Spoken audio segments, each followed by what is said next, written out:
পৃথিবীর ইতিহাসে এমন সকালও এসেছে যখন সূর্য উঠেছিল দুবার। প্রথমটি ছিল প্রকৃতির স্বাভাবিক সূর্য, আর দ্বিতীয়টি মানুষের তৈরি, যা ছিল লক্ষ গুণ বেশি উজ্জ্বল এবং যার আলোয় পুড়ে ছাই হয়ে গিয়েছিল একটি আস্ত শহর তার সমস্ত স্বপ্ন নিয়ে।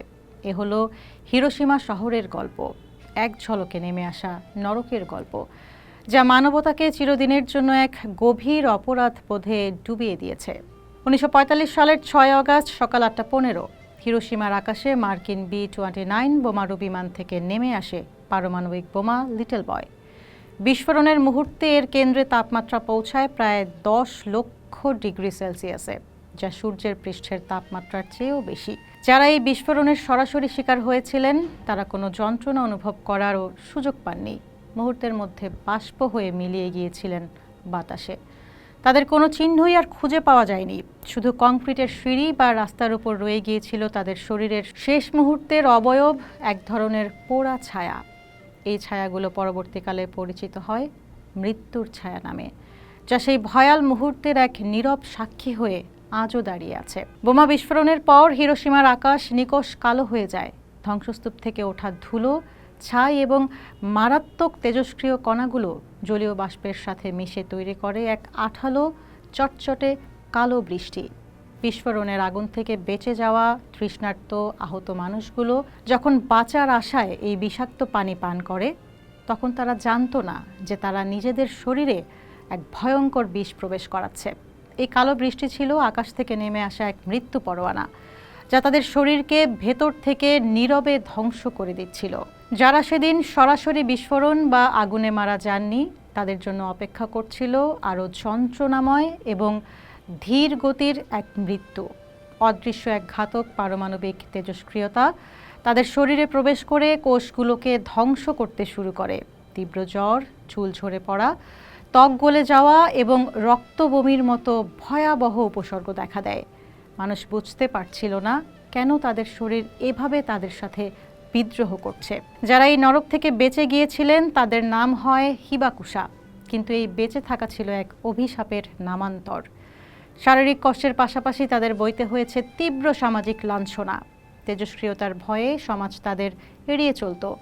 অনেকে তাদের সাথে ছেলে মেয়ের বিয়ে দিতে চাইতো না, কারণ ভয় ছিল তাদের সন্তানরাও বিকলাঙ্গ বা অসুস্থ হবে। তারা ছিল জীবন্ত ভূত, নিজ সমাজেই পরবাসী। এই ধ্বংসযজ্ঞের মধ্যে ফুটে ওঠা সবচেয়ে মর্মস্পর্শী গল্পগুলোর একটি হলো সাদাকো সাসাকির। বোমা হামলার শিকার এই ছোট্ট মেয়েটি তেজস্ক্রিয়তার কারণে লিউকোমিয়ায় আক্রান্ত হয়। জাপানি বিশ্বাস অনুযায়ী কেউ যদি 1000টি কাগজের সারস পাখি তৈরি করে, তবে তার একটি ইচ্ছে পূরণ হয়। বেঁচে থাকার তীব্র আকুতি নিয়ে হাসপাতালে শুয়ে সাদাকো শত শত রঙিন কাগজের সারস বানানো শুরু করেছিল, কিন্তু তার 1000টি সারস বানানোর স্বপ্ন পূরণ হওয়ার আগেই মৃত্যু তাকে কেড়ে নেয়। তার অসমাপ্ত সেই কাগজের সারসগুলো আজ শুধু জাপানে নয়, সারা বিশ্বে পারমাণবিক অস্ত্রের বিরুদ্ধে শান্তি ও প্রতিরোধের এক অমর প্রতীক হয়ে উঠেছে। হিরোশিমার ভয়াবহতার পরও হয়তো বিশ্ব থামতে পারত, কিন্তু থামেনি। মাত্র 3 দিন পর 9 আগস্ট নাগাসাকি শহরের উপর ফেলা হয় দ্বিতীয় পারমাণবিক বোমা ফ্যাটম্যান। সেই হামলায় সেখানকার উরাকামি ক্যাথিড্রাল, যা ছিল পূর্ব এশিয়ার বৃহত্তম গির্জা, মুহূর্তেই ধ্বংসস্তূপে পরিণত হয়। প্রার্থনারত হাজার হাজার খ্রিস্টান ধর্মাবলম্বী মানুষ গির্জার ভেতরেই জীবন্ত সমাধিস্থ হন।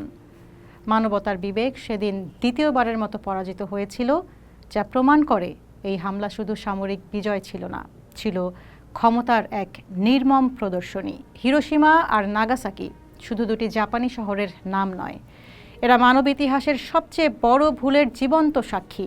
মার্কিন সেই বোমার ক্ষত আজও পুরোপুরি শুকায়নি। আজও জাপানের বাতাসে ভেসে বেড়ায় লক্ষ লক্ষ না বলা কথা, অর্ধেক বানানো কাগজের সারস আর কংক্রিটে আটকে থাকা মৃত্যুর ছায়া। এই নীরব কান্না আমাদের প্রতিনিয়ত মনে করিয়ে দেয় মানুষ তার নিজের ইচ্ছায় তৈরি করা প্রযুক্তি দিয়ে নিজেকে ধ্বংস করার কতটা কাছাকাছি যেতে পারে এবং ক্ষমতার উন্মাদনা কতটা অন্ধ হতে পারে। পোস্ট দেখুন, ভাবুন, করুন, থাকুন পোস্টের সঙ্গেই।